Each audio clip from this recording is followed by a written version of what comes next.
when we move classes that this internet probably will be less crappy.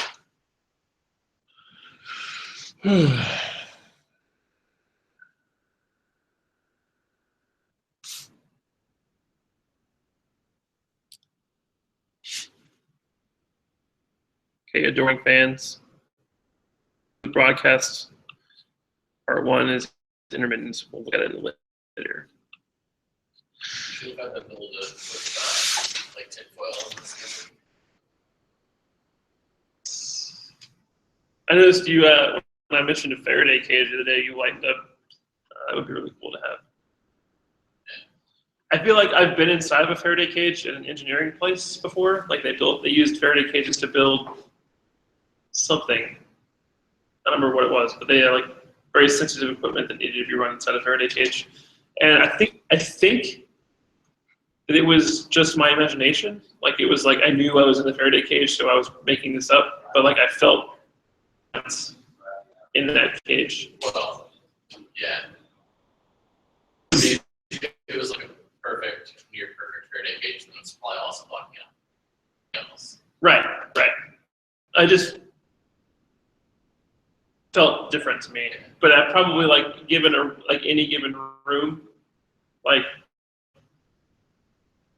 if I were blinded, I wouldn't be able to tell. But because I knew I was in the Faraday cage, I was like, ooh, I'm in a Faraday cage. Faraday cages, by the way, are specifically designed to block out electromagnetic waves. So like if we had a wireless network inside a Faraday cage, we wouldn't see anyone else's wireless networks, we'd just see ours. So it would stop interfering with ours. That bullshit would stop happening. Bull crap. Sorry, Mason.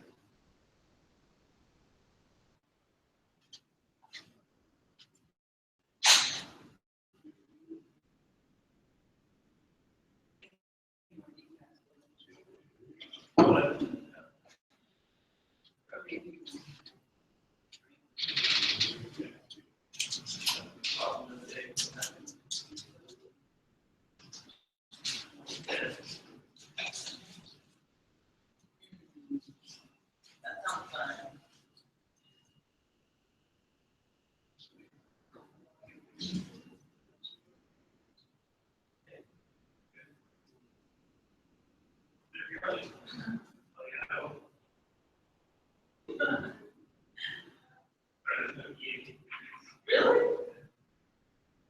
Aren't there, isn't that right for you? See, Are you sure? yeah. I'm really tired. Do you know how many cheeses I buy? It's a lot. All right. Okay, tell me how to spell it. C-A-E-T dash.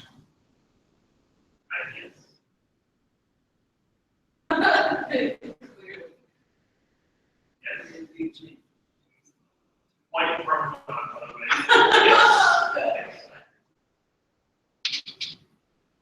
See if we can make that out. 9 bars.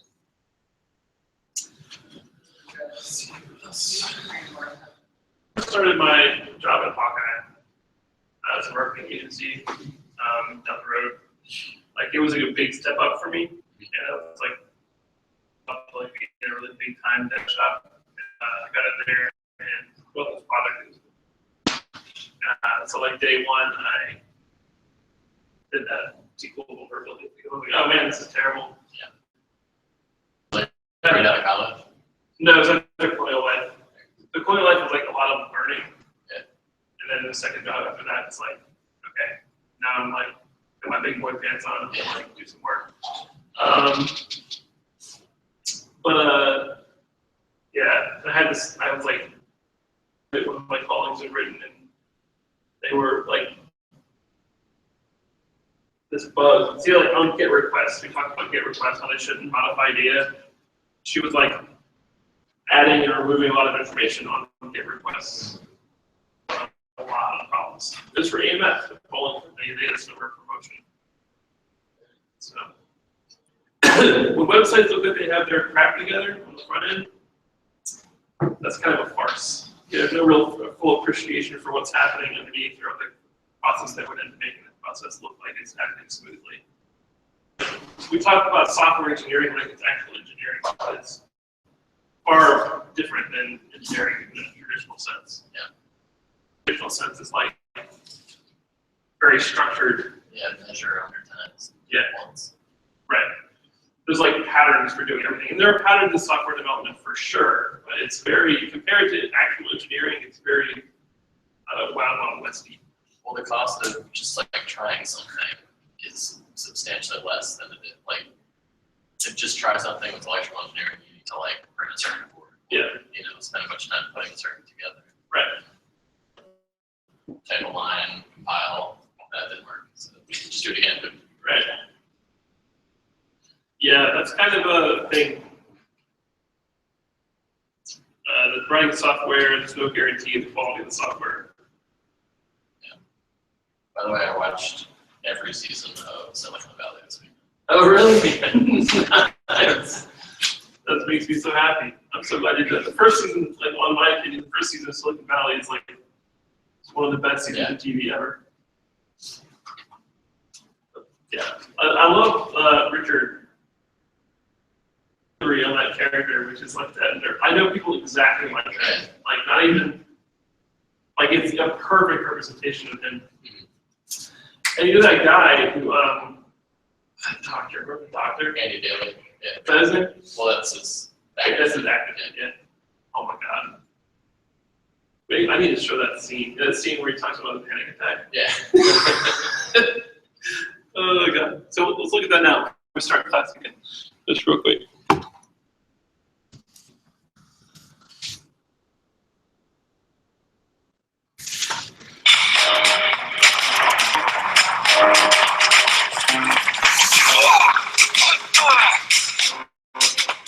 So some context, he was just offered a crap ton of money to sell this thing company.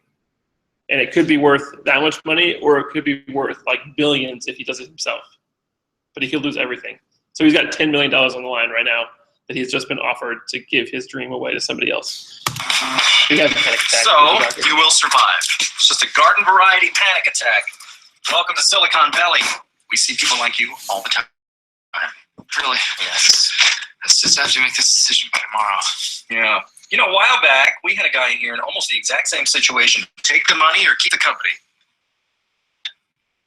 Well, a couple months later, he was brought into the ER with a self-inflicted gunshot wound. Because he really regretted not taking that money.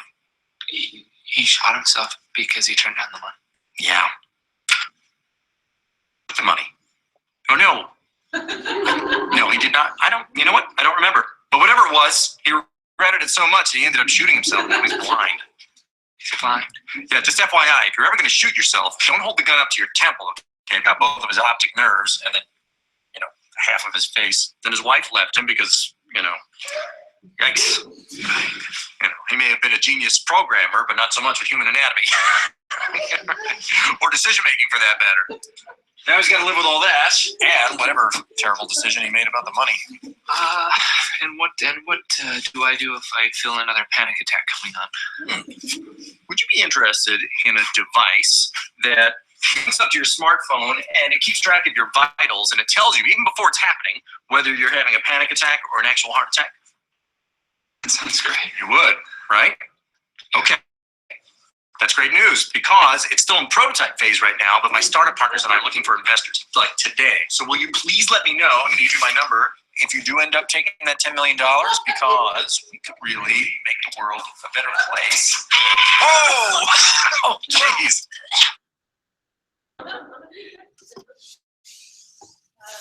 I could not, two shows that I cannot recommend higher are in Silicon Valley. They're pristine shows. TJ Miller is also, they're so good. They're so good. Okay, now that we've had our video break, let's talk about retrieving data from a database, right?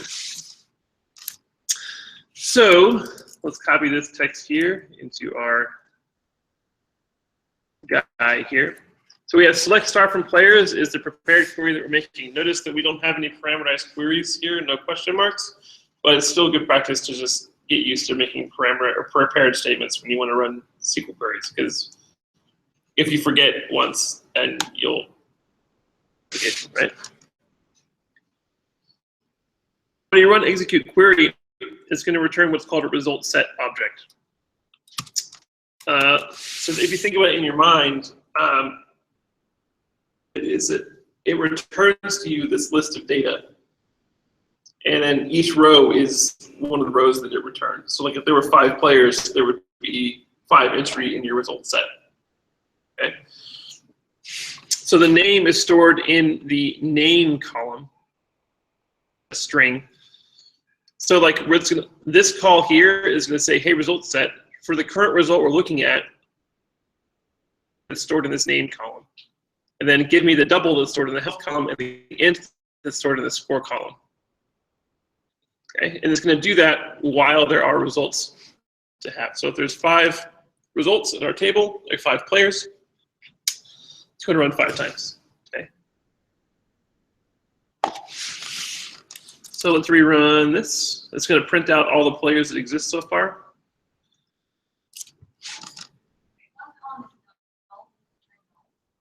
I'm not sure. Actually, let's see. So let's execute this.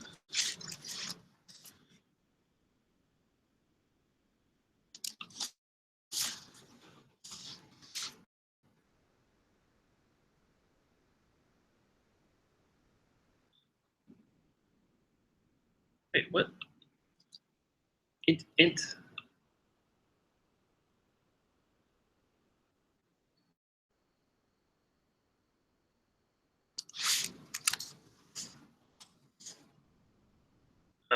There we go. Okay, so it's 0. So the null keyword is mapped to a SQL thing in the Java runtime. Oh, oops. Thank God.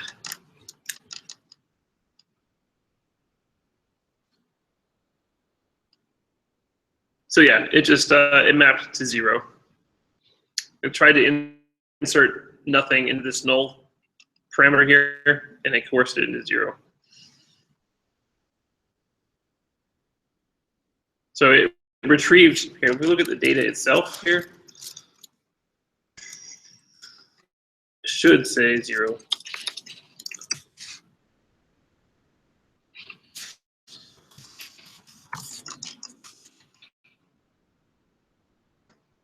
That's what I meant. Oh, actually, you know what? Yeah. When you called get double, it just returned a default 0.00, even though the health was null. So you can insert it as null here, thing here. It would be very difficult to set this as null if it were null in Java. Like that method doesn't work anymore. So like if you had a variable here, which was a double, it was actually a null double, you couldn't actually run it here. Or through a runtime exception, because it would not be able to convert null into a double to pass it into the method.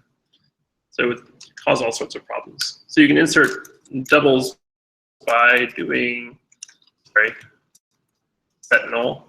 Or you can insert nulls by doing set null. And then if you retrieve it, it's going to give you the default value for a double, which is 0.0.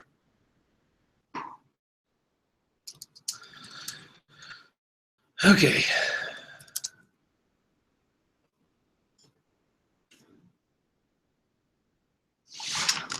So now our next task is to open the to-do project we made previously, and we're going to add a database to it. Hopefully I can find that to-do project.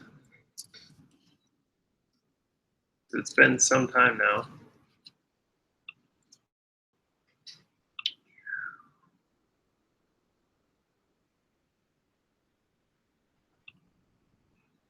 To-do. So the first step is to add the H2 library. So add it from Maven and then hit search.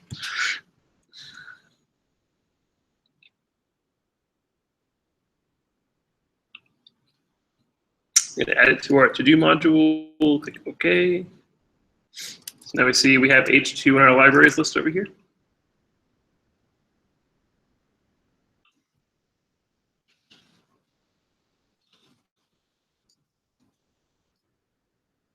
At the top of the main method, we're going to create a to-dos database here.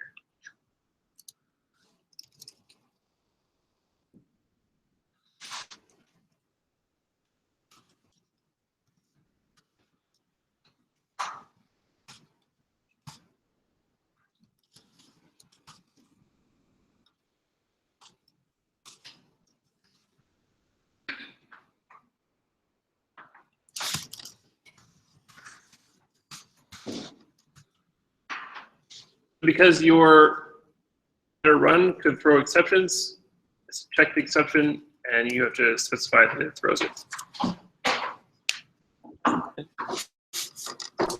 So it's create table if one exists to-dos, and you give it an ID, text, and is done. Right? If you think of it in our to-do class, to-do item is text is done. And there's an ID field because it's in the database, right?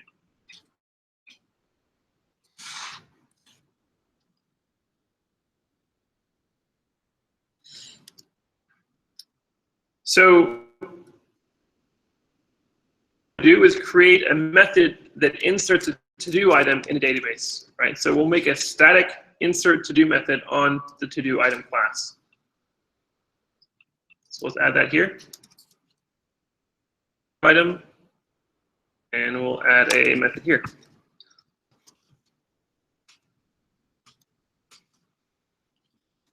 Okay. So insert to do is a method that's a static method. It returns nothing. That's the void. It's called insert to do. It accepts two objects. The first one is a connection, and the second one is the text to insert. And then it throws SQL exception. Doing a prepared statement with con.prepare statement, and we're passing in one question mark here. And then we're just passing in false. This column is done. So we don't want to automatically create one that is done already. So it's just false by default. So we set string, the first question mark we're replacing with the value of text. Text is the parameter, keep in mind.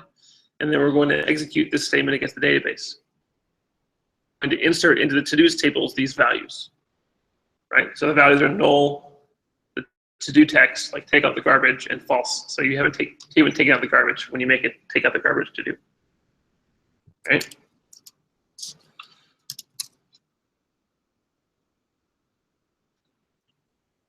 So we also we don't just want to create to-dos. We want to be able to retrieve those to-dos from the database.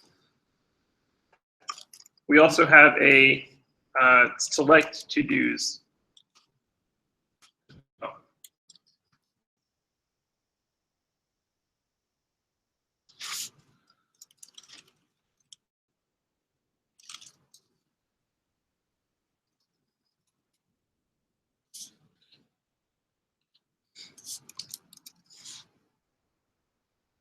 So after pasting this code here, we specify that there is actually accepts 3 parameters, right? Because we haven't actually added the ID field to our to-dos.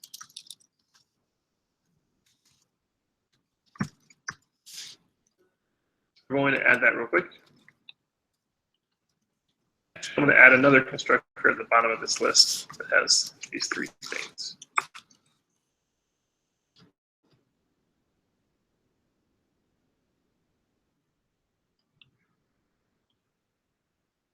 ID text is done.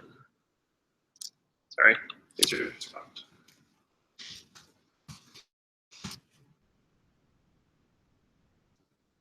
Int Boolean string.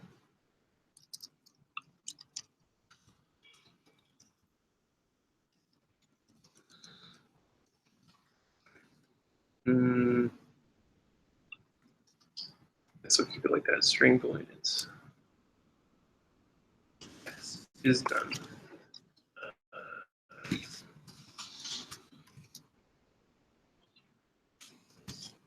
Right, so what's happening here is that we have select to-dos. Let's look at this method signature first. It's a method that's static on to-do items. So it's to-do item dot select to-dos. It returns an array list of to-do items, okay? And it throws a SQL exception. So it's possible that in this method, we're going to throw a SQL exception when we run the SQL.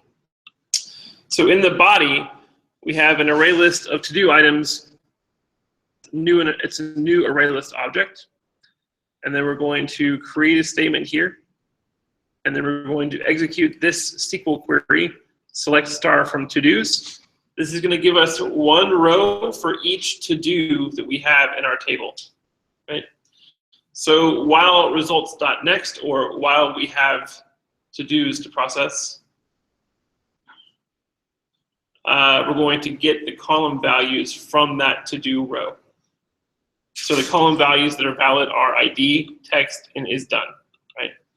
We'll store those in the local variables, and then we're going to add to our current to-do list that we're returning a new to-do item object from those variables. We're returning an items array list. So after this method executes, it's going to go look at the database for values. And for every value that exists in the database, it's going to return to us a list of, an array list of to-do items.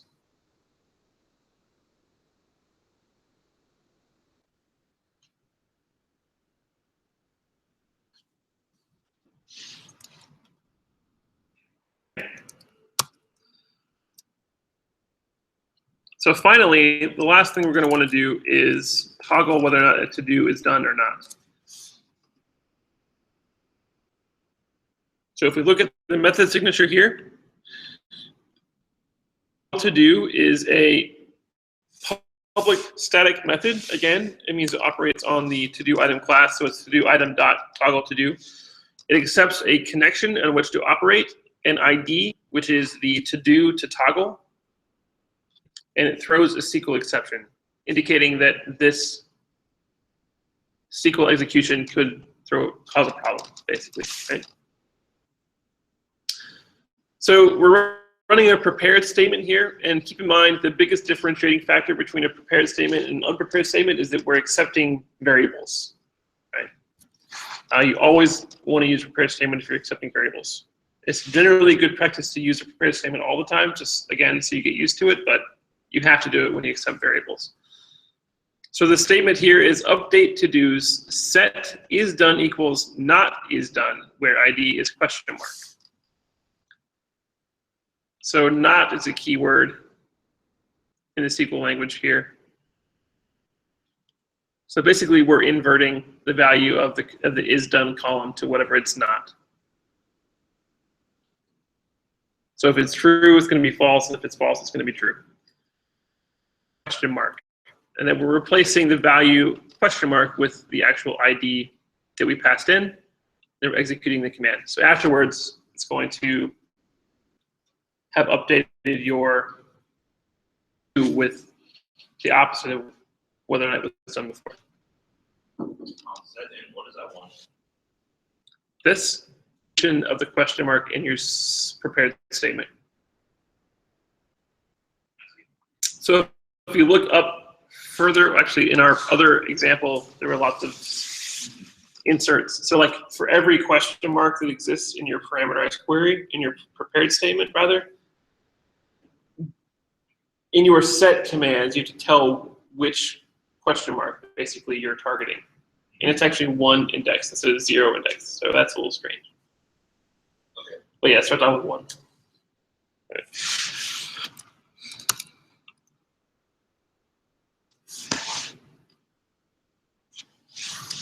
So instead of storing data now just in a array list, like a field in our class, we're going to operate on our database instead. So the first step is to remove the to-dos array list.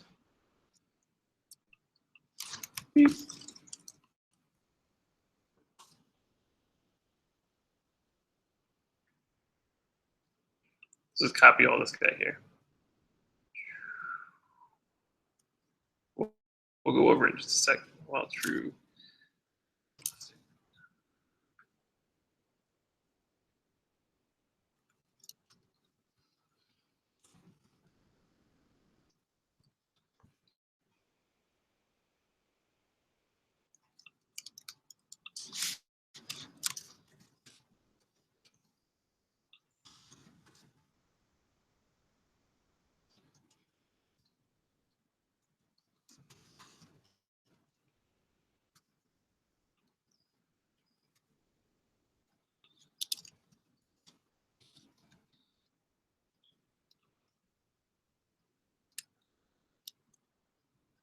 Really? Okay.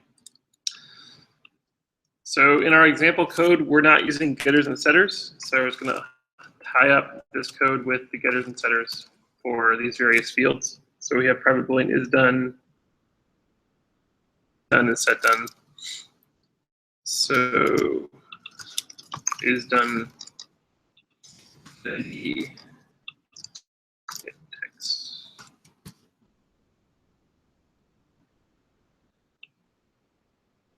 So when we did this to-do item, I modified it, I think, from the stock values for probably example's sake. I don't remember exactly.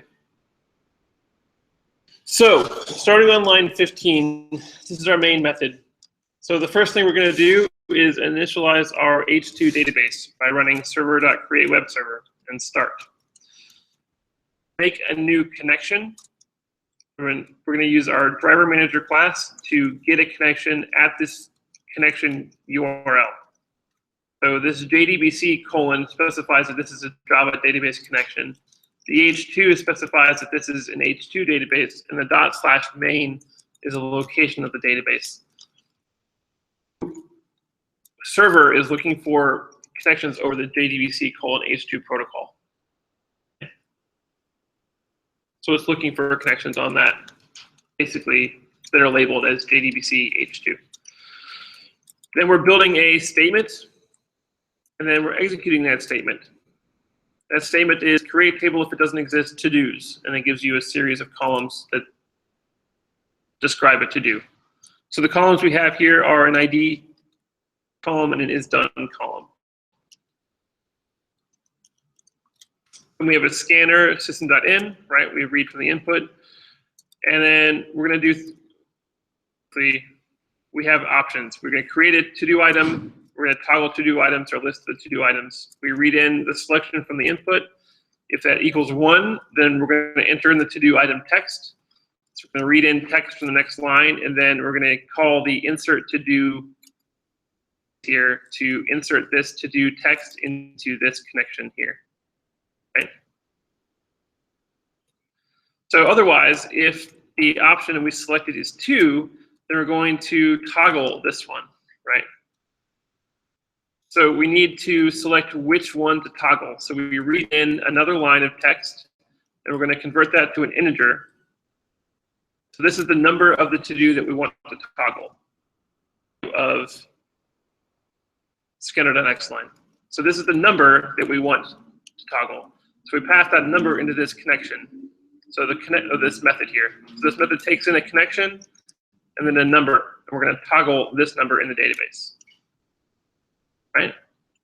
Otherwise, if it's not 1 or 2, and if it equals 3, then we're going to list the to-dos.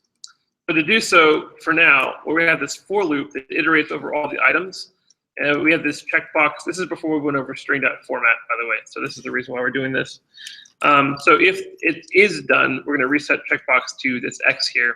And then we're going to printf this %f, %b, %s. So it's checkbox, which is going to be either empty or non-empty, or brackets with X in it, right?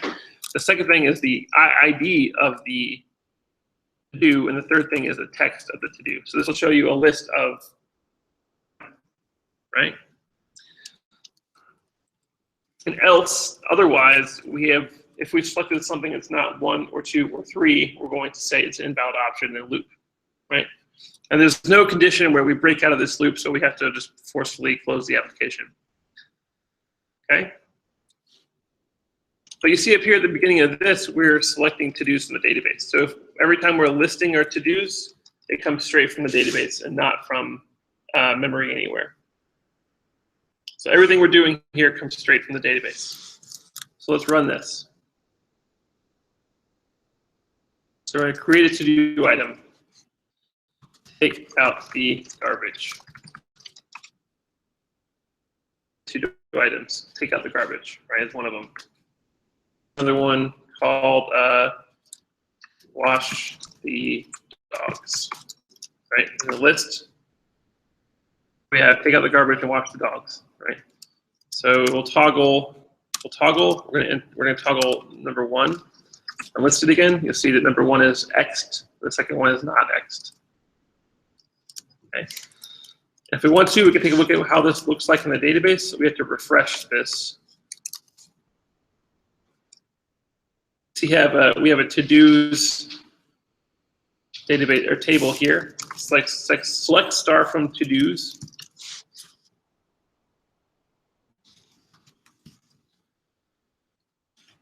We have ID text is done.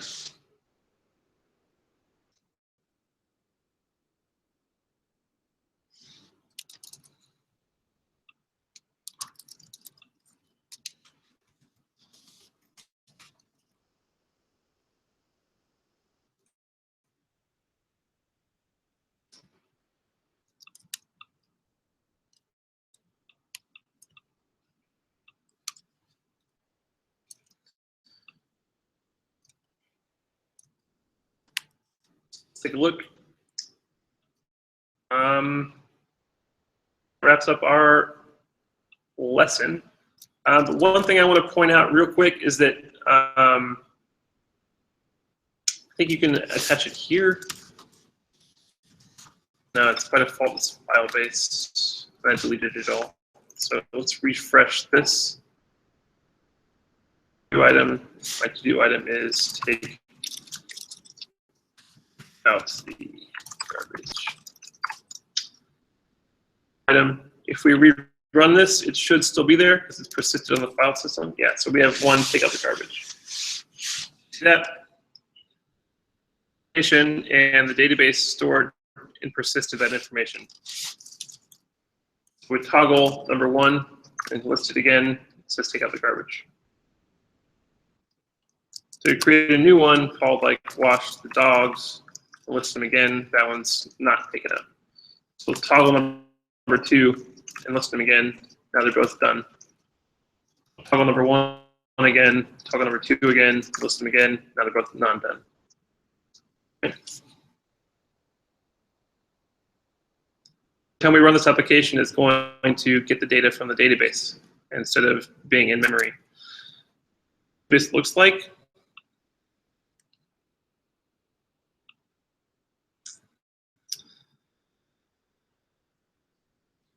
It's a mess.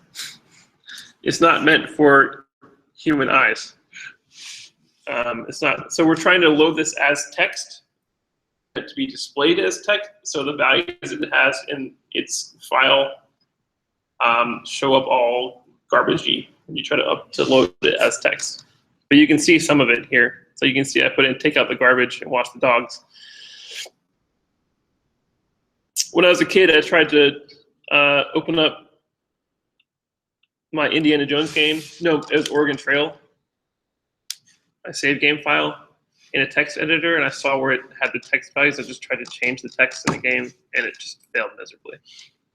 So moral of the story, if you update anything that's binary, like it's just raw data and not meant to be edited by a human, just leave it alone. Because 9 times out of 10, you'll mess up everything.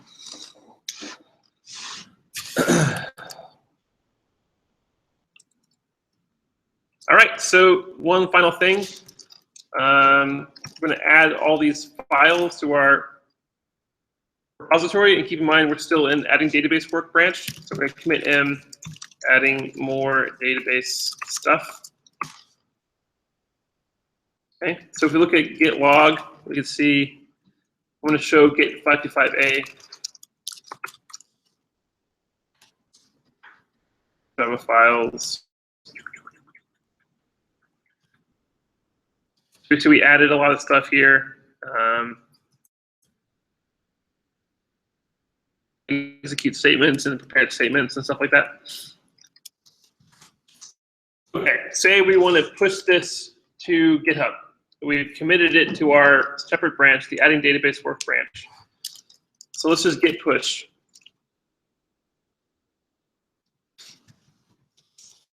Git push origin adding database work. So when we typed git push at first, it tried to just push all the local branches that had existing remote branches. So the only one that existed was the master branch. Things up to date.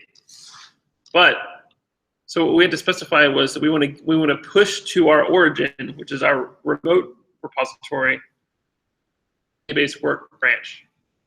So we're explicitly specifying push this local branch to this remote.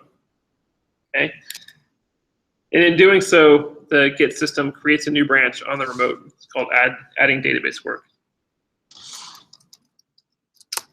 So if we look at GitHub now,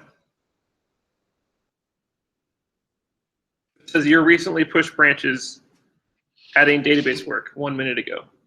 So here's my adding database branch. So I can compare and submit a pull request.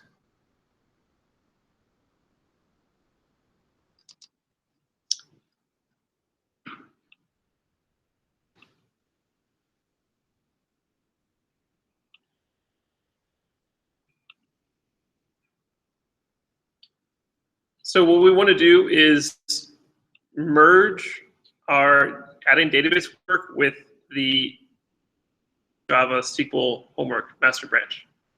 So we create a pull request, like, hey, I added a bunch of database things. Create a pull request.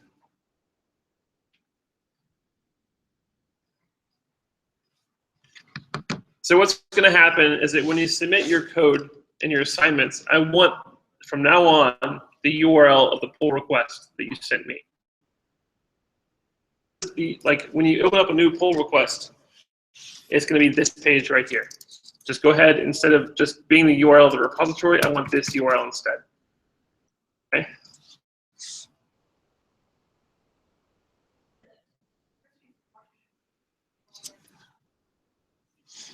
Yeah.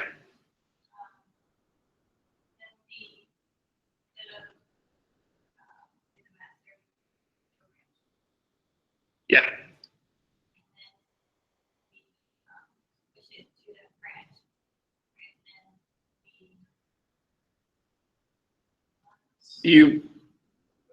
Yeah. So I'm going to be submitting your code review comments in GitHub. As a part of the pull request that I issued here, I have 2 commits as part of the pull request. It says adding database things and adding more database stuff. So it's an hour ago and 4 minutes ago. So we have 14 changed files across both of these. So a lot of these are just XML files in the .idea folder. So not super important, just for now. But near the bottom, we'll see we have a main.java. Do is comment on these lines here. So I'm going to add feedback here. Then, like, where I did it in TO before, now I'm going to be doing it inside GitHub. So it's a lot of a cleaner interface.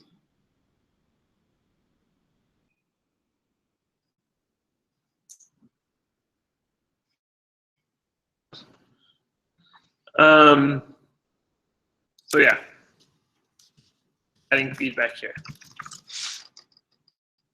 Okay. So when you see your pull request, you'll see all of my feedback here, line by line, in the context of where it was sent. And then I'll be like, thumbs up, good job on this. And then I'm going to close it, actually. The reason I'm going to close it is because I don't want to accept your changes.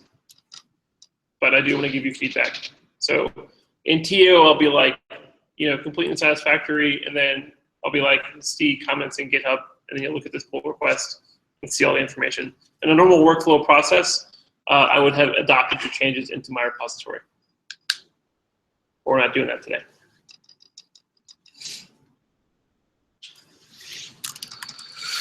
Okay. The gist of that.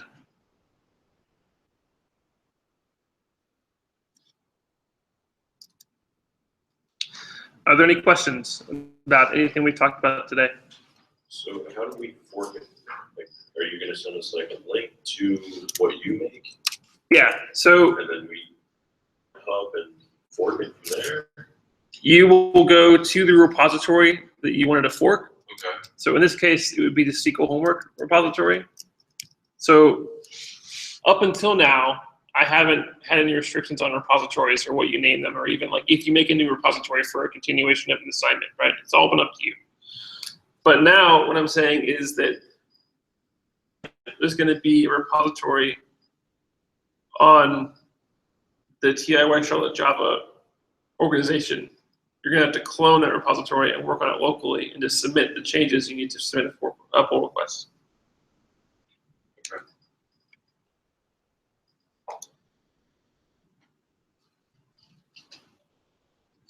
Cool.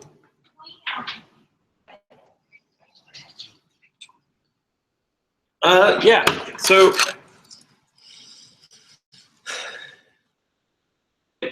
you have the option of, let's see here.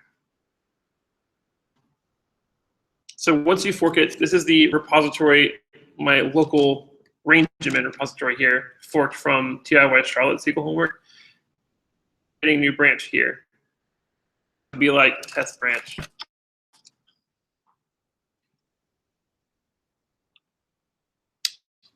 Sorry.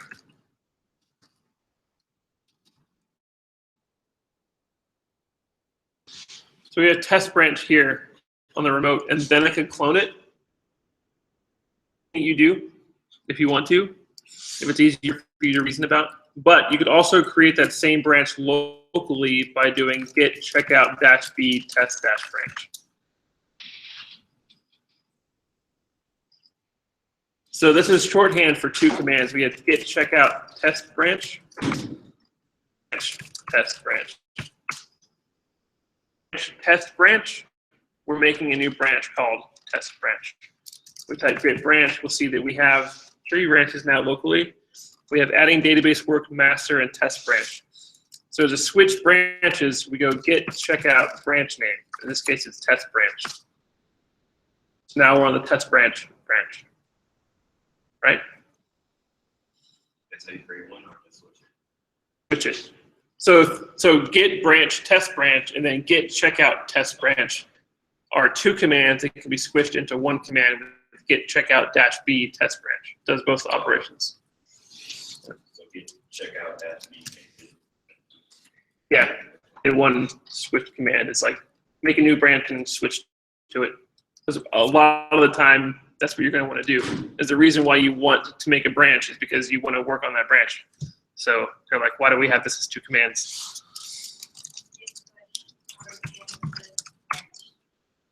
So by default, okay, so individually, your branches don't have, by default, a remote corresponding branch. So you could have a million branches locally that you never ever push up to your remote, and you don't want them to. All the time, you don't want to share all the work you've done, because the Git model makes it really easy for you to create new branches. It's designed for you to make, like if you're working on something, just make a new branch for it. Okay? Branching is something that Git is really good at, but you don't always want to share all the code that you branch locally. So you have to explicitly map your local branches with remote branches. So branches, like remote branches exist on remotes. By default, the default remote is called origin, right? So when you say git push origin branch name, you're basically pushing to the origin your local branch. And then in doing so, that actually creates a mapping between the local branch and the origin branch. So the next time you push, that branch will be included in your push.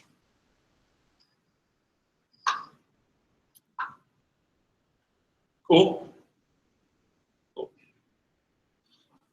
And you can also do git branch -b to delete your branch.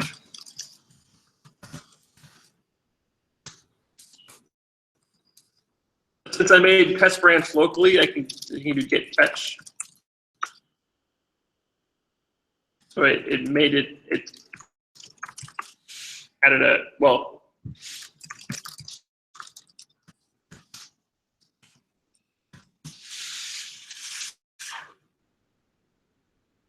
the information from the server. So now that I checked out test branch, it says it's automatically configured to push to the remote, since I got it from the remote to begin with.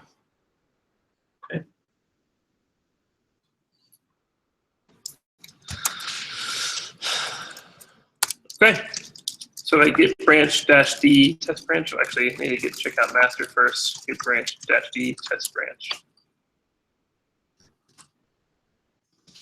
I deleted branch locally. It has no bearing on my remote branch, by the way.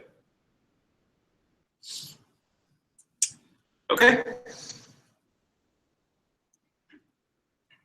All right, ladies and gents, I need a second to modify our homework assignment for tonight.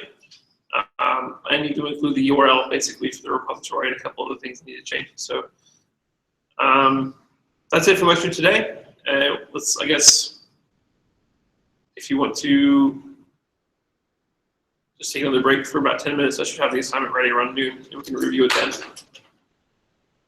Cool? All right.